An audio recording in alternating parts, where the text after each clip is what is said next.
Hey, plant lovers. And plant killers. I'm Jonathan. And I'm Jeannette. We're two old high school friends. Current geriatric millennials. This is Plant Sluts. The podcast where plants meet pop culture, sex, gossip, and all the dirt in between. Coming to you from a backyard in Salem, Oregon. And a rooftop in Montreal, Quebec. We're Plant Sluts. We're Plant Sluts.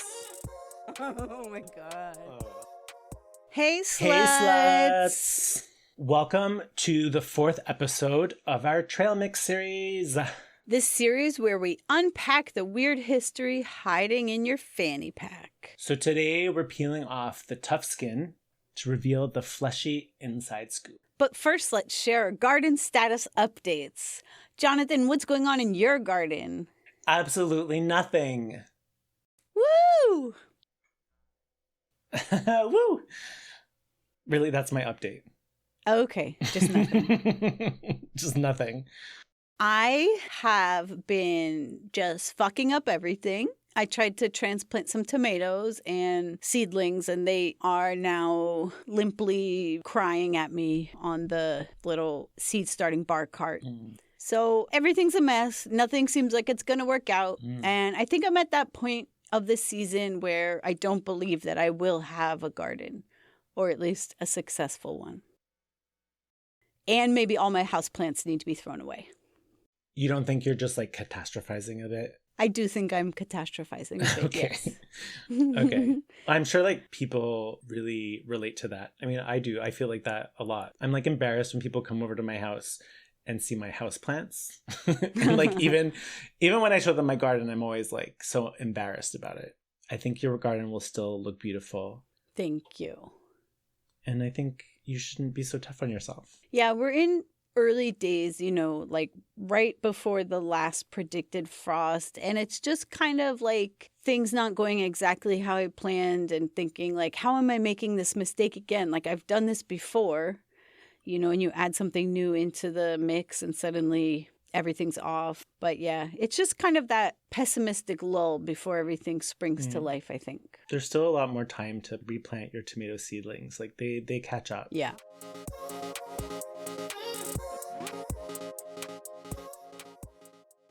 All right, it's time for plant placements. Okay. We're going to read our botanical charts. In this segment, we create a category and have to decide our sun, moon, and rising signs. So if I remember correctly, your sun is who you are at your core and the big personality themes. Your moon is feelings and emotional inner world. And your rising is your outer vibe. Yeah. And today we're going to reveal our stone fruit personalities. Or fruits with the hard pit in the center. So I let you know that we were doing stone fruits for this episode. And Jonathan, what did you decide your sun sign is? So I think my sun sign would have to be almonds, but specifically the candied almond that you have at Italian weddings that you like throw at people. Yeah. They come in like little cellophane packs that you give as like wedding favors. I don't know if you know what I'm talking about, right? Are those Jordan almonds? Jordan? Yeah, Jordan almonds. I don't know. Are they like pastel colors? Yeah. Yeah, I think those are called Jordan almonds. Oh, okay. They're a little bit fancy and composed. Almond is really like at the center of the health craze, like an almond mom. So I think there's a little bit of like intensity about wellness there. And I guess I'm always the friend that has a plan and definitely a reusable water bottle or a reusable bag or that kind of thing. So a little bit like granola-y, I guess. You're definitely giving off almond mom energy. Thank you. But without the almond mom budget.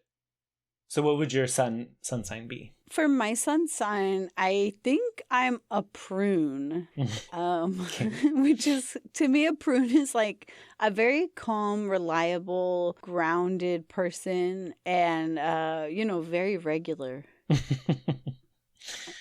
Yeah. A little wrinkly, too. How about your moon? What did you choose for your moon? Well, for my moon, I chose also prune. Because I think that people misunderstand the prune. It kind of has a bit of like old person energy. And I think if I'm talking about my feelings and my emotional inner world, I often feel misunderstood. And I don't want to say that like I'm emotionally intelligent, because that would be pretentious. Maybe, I don't know. But I think I'm like reflective a lot. So that's where like that wise stuff might come. It's like I'm kind of like, I'm open to kind of thinking about my emotions and like where they come from. You know, obviously like lots of money and years in therapy have created that. Like it's not it's not just like natural.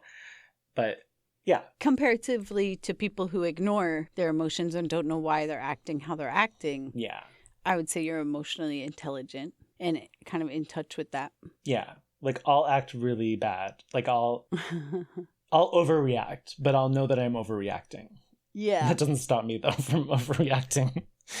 Same. Just terrible behavior and then dissect it later. So for my moon, I chose the olive, which is a savory, bold, and slightly divisive stone fruit. Some love it, some can't deal. It has like strong opinions, but like also a refined taste. And like my own emotions, sometimes I love olives and sometimes I can't deal. It has a low smoking temperature. like olive oil, you tend to go up and smoke at the smallest amount of heat. Oh my God, that's so true. Jonathan, what's your rising stone fruit?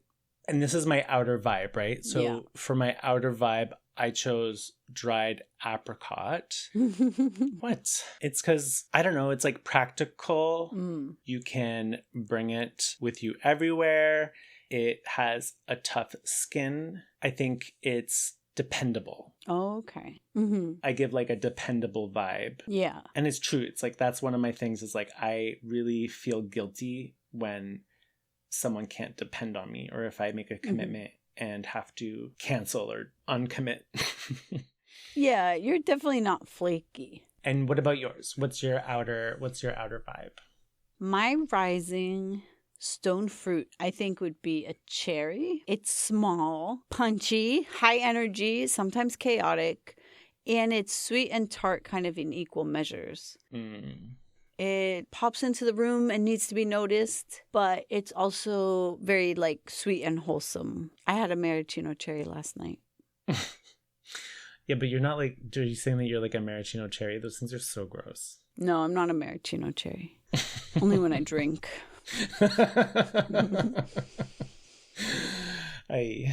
Okay, so that was a cool, I like that segment. Hop over to our Instagram and make sure you post your sun, moon, rising stone fruit placements so we can get to know everyone else's. And make fun of you. Yeah, we'll try to make fun of you.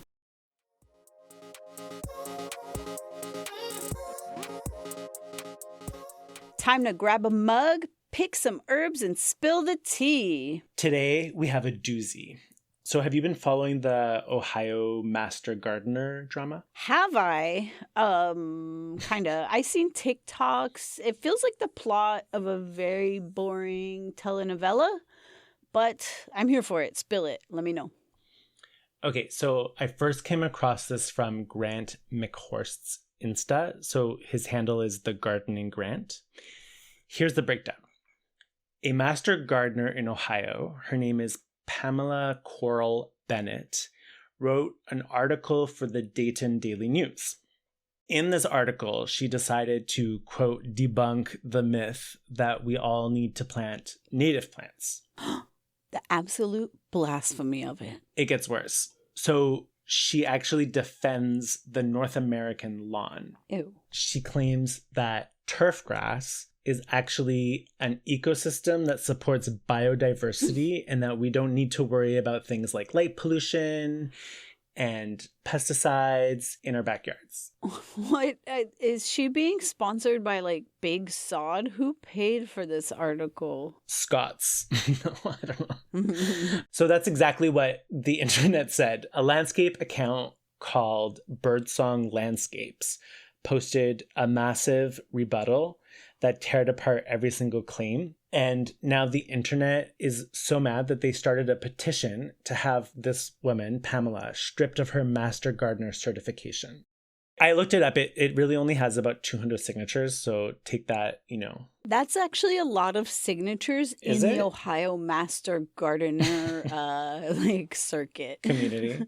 Yeah. They're coming for her crown. But getting into the science, you are a landscape architecture student. What's your kind of professional take on turf grass being called an ecosystem? Look, claiming a lawn is a healthy ecosystem is like claiming like a parking lot is a national park just because there's a seagull that lands on it. I mean, technically lawns and turf grass house some insects, like grubs, ants, worms. They've all adapted to live in the monoculture that is our lawn. But it's basically a biological desert, right? Like it requires a lot of water. It's usually pumped full of synthetic nitrogen, which, by the way, runs into our waterways.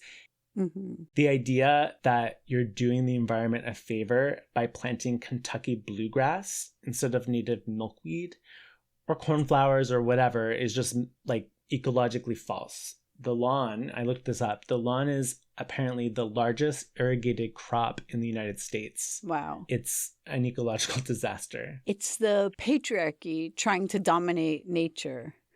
Literally shaving the earth every weekend so it doesn't get messy. I'm not saying that as anti-man, because men are being oppressed by this system, being forced to mow constantly when they could be like watching football. Yeah. Or their kids. Yeah, exactly. It's like the Victorian obsession with control all over again, And so what's her take on native plants? Like, what's her reasoning? I mean, she did say that she has native plants, but she also has non-natives that pollinators like. And she's saying that this is fine and that it's about balance. Yeah, balance. I would say I also have native and non-native plants that pollinators like. But taking out that turf lawn is like my number one goal. There's nothing wrong with having turf grass. The idea is that like you're working towards something, or you just like you recognize what it is for what it is, literally. And I think the problem is that she was debunking it. She was trying to dismiss that whole like idea, right? And that's like where her power was misused. And that's why I think they want to take away her Master Gardener title.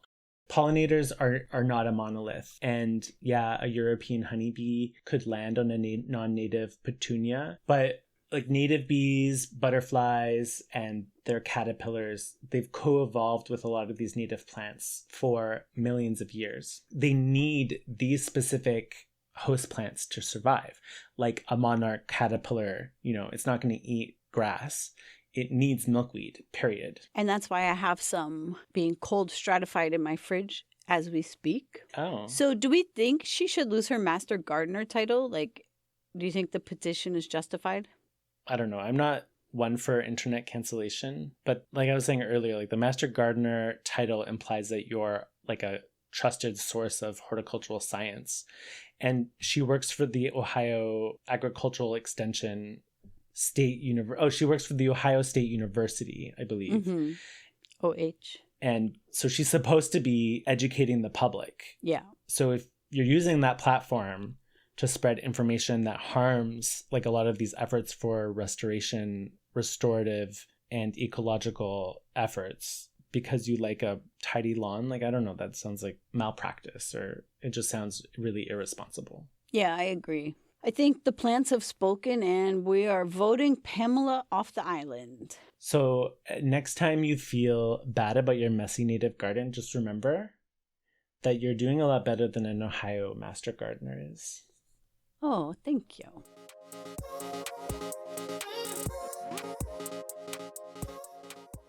So today it's all about the apricot, or apricot or whatever, the orangey dried fruit that you find in trail mix. Jeanette, do you eat around the dried apricots or do you dig right into them?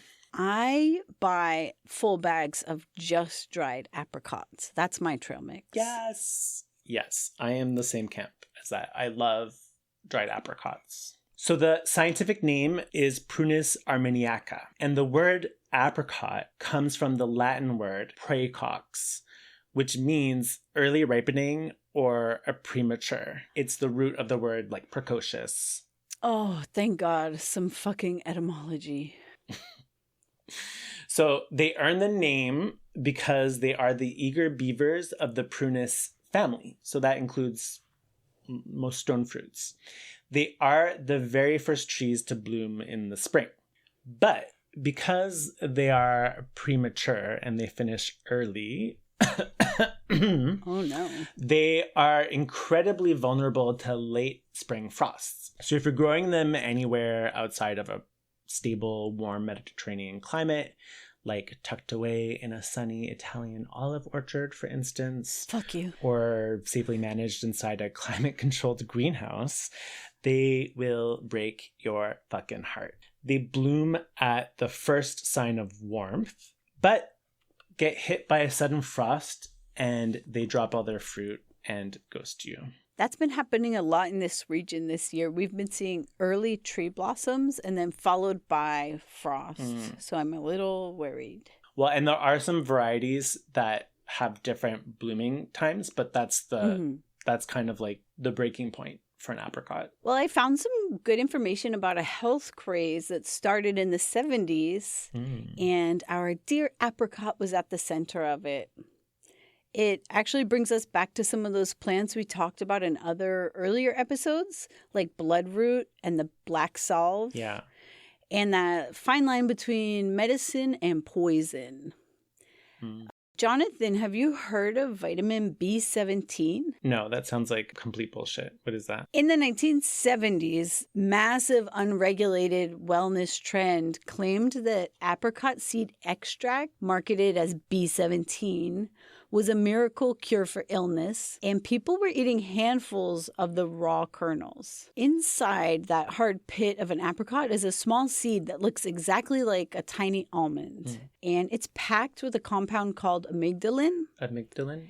And this turns into hydrogen cyanide when digested. But it wasn't curing anything. People were just giving themselves low-grade cyanide poisoning. And then the FDA eventually had to crack down on it, but you can still find it kind of lurking in the weird dark corners of the wellness internet space today. Ooh, okay. So sitting right next to the black salve. Yeah. But wait, because I do know that these kernels are actually consumed today. Like the apricot has an important place in Armenian culture, like hence the botanical name Prunus armeniaca. An Armenian friend once gifted me an apricot jam that had like mixed inside it whole apricot kernels. Yeah, you can likely handle like a small amount of cyanide, but I wouldn't be eating that by the handful. And actually a lot of almond flavoring like amaretto is not made with almonds, but with apricot kernels. Yeah, actually, I do know that. The spread of apricot is quite intriguing. Trade routes. Yeah. It likely originates from Central Asia, like Kyrgyzstan or Turkmenistan, and was taken and domesticated heavily in Armenia. Then, from Armenia, it was brought to Italy. Your motherland. And instead of traveling through Europe, via the continental route, it actually went across the Mediterranean to North Africa, and it did the whole tour of the Maghreb and popped over to Spain, and then from Spain went to France and, sped around. Back to the apricot you're likely to find in your trail mix. When you dehydrate an apricot, it becomes an absolute powerhouse. It loses its delicate nature and becomes this indestructible brick of energy. Dried apricots are so nutrient-dense and shelf-stable that NASA sent them to the moon on the Apollo 15 mission. They are the ultimate survival food. The astronauts died, but the food survived. they found that they didn't actually eat the apricots. They just ate around them. Yeah. Add that to our apocalypse list, please. Dried apricots. Yes. Have you ever noticed that dried apricots at the grocery store are really bright and like a glowing orange, but then if you dry them yourself, they turn out brown and look like a weird shoe leather? Mm-hmm. Yeah. That is because commercially dried apricots are gassed with sulfur dioxide before drying. That chemical preserves that bright orange color and stops the fruit from oxidizing or like rusting basically when it hits the air. Organic, unsulfured apricots are naturally brown and taste more like caramel. Right. I actually really love the brown ones. I prefer them. I find that they taste a lot like Earl Grey tea. I don't know why. That's like the first note that comes to me when I eat them. I haven't really tried them, but now I'd like to. So apricots are really flexisexuals. Oh. They are like Gen Z of the fruits in the way that they like swing left, right, and all over the fucking place. Apricots are really easily bred with others in the prunus genus. So other stone fruit like nectarines, peaches, cherries, whatever. Mm-hmm. Breeders, because of that, have really gone crazy, crossing them specifically with plums to create designer fruits. So I looked up some examples, and we have pluots, which are mostly plum with a little bit of apricot. Apparently they're sweet and they have a smooth skin. And then there's apriums, which is mostly apricot with a little bit of plum. They're fuzzy, dense, and tart. And then picotums, which is this three-way cross between a peach, an apricot, and a plum. I thought pluots were in The Sims 3, but I think I'm thinking of plumbots, the little green thing that dances on top of their head. I'd love to crossbreed some stone fruits in my orchard when I get rid of that lawn that that lady loves. Pamela.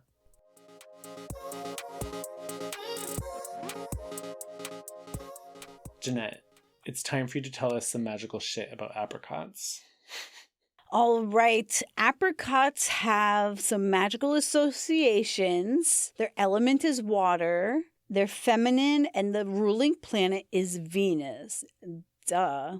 So I was trying to look at our charts and see who I can compare it with and making sure, hopefully, we're not repeating ourselves too much. Mm-hmm. But my Venus is in Cancer, which is a water sign. So I thought I would hesitantly talk about myself. Oh, yeah. I'm very hesitant. So Venus in Cancer and mine's in the 11th house. It kind of shows like an emotional, vulnerable, and sensitive person. The nurturer of the friend group who loves hosting. Mm. I feel like that was me pre-pandemic.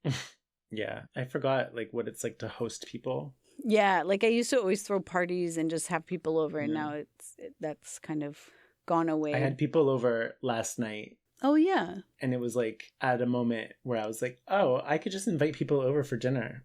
Like I had forgotten exactly like this. Yeah, I had forgot that like that's something that I could do. Yeah, totally. If your Venus is in Cancer, you might be like over caretaking your friends and you might take on everyone's emotional problems. I seek that out when I'm like texting with friends. But also they may feel hurt by social rejection because their heart's tied to community, friendships, and any conflicts can hit really hard. I wonder if like that has to do also with the apricot's ability to cross with a lot of these species. Like they're afraid of social rejection. And so then they over caretake in the way that they just kind of let the other species or the other variety take over. Yeah, they kind of take on everyone. They don't leave anyone out. Yeah, exactly. I also found some interesting folklore having to do with apricots. Because of its shape, which is like plump, soft, and fuzzy with that cleft down the middle, and it's really sweet, dripping flesh, it was considered a potent aphrodisiac in Renaissance Europe. And even in Shakespeare's A Midsummer Night's Dream, when the fairy queen Titiana is under a love spell and trying to seduce Nick Bottom, who at this point had his head turned into a donkey's, she orders her fairies to feed him apricots to get him in the mood. Okay. I have no fucking clue what you're talking about. I have no recollection of any of this in the Midsummer Night's Dream. I think I've successfully blocked out everything from high school, including all of those books that they forced us to read. I know that I've read it, but I have no idea what you're talking about. Like, none of these names, or even like Nick Bottom, who was turned into a donkey. Like, that sounds crazy. I didn't even... Nick Bottom. Yeah. Anyways, okay. With the Continue. donkey Sorry. head. If we go over to Egypt, the short and unreliable apricot season has created an Arabic expression, fil mishmish, I think it's pronounced. Okay. Which kind of means in apricot season or in apricot. They use this phrase, fil mishmish, like how we use when pigs fly, like kind of implying it's never going to happen. I like that. Fil mishmish. I'm going to start using that in English. Yeah. Like, not the feel mishmish, but like just saying, I'll do it in apricot season. Yeah. Really strangely, I found that the U.S. Marines consider it really bad luck to eat or possess apricots, especially near tanks. And the superstition has been documented since at least the Vietnam War and often thought to originate from World War II. Even saying apricot is considered unlucky, so they call them cots, forbidden fruit, or a fruit. That's so weird. Like, where the fuck did that come from? Not the most problematic thing coming out of U.S. military culture, I guess. I'm just wondering, like, who they attacked to get so scared of apricots. Yeah, like what kind of trauma did they have with the apricot? Yeah. Like, how could it be? No questions. No follow-up questions. If you are in the U.S. Marines, please let us know. plantsluts.pod@gmail.com. Okay, no, but seriously, to end this segment, I think that next time I stare into a nice fleshy apricot with that nice defined cleft and juicy flesh, I will see it for its eagerness, for its sluttiness, and for the ability to put me in the mood. Hell yeah. And I will be wearing that around my neck, around any U.S. Marine that approaches me. Well, there's also some witchcraft where you wear the pit as protection because they consider like the pit that protects the seed kind of a sympathetic magic. So you could wear that as an amulet if you happen to be around anyone. Thanks for getting slutty with us. If you liked this episode, hit share and send it to a friend. Email us at plantslutspod@gmail.com with any garden tea. Or slide into our DMs on Instagram at plant.sluts.pod. Make sure to subscribe and rate on Spotify, Apple Podcasts, or wherever you listen. It really helps our slutty garden to grow. Bye, sluts. Bye, sluts.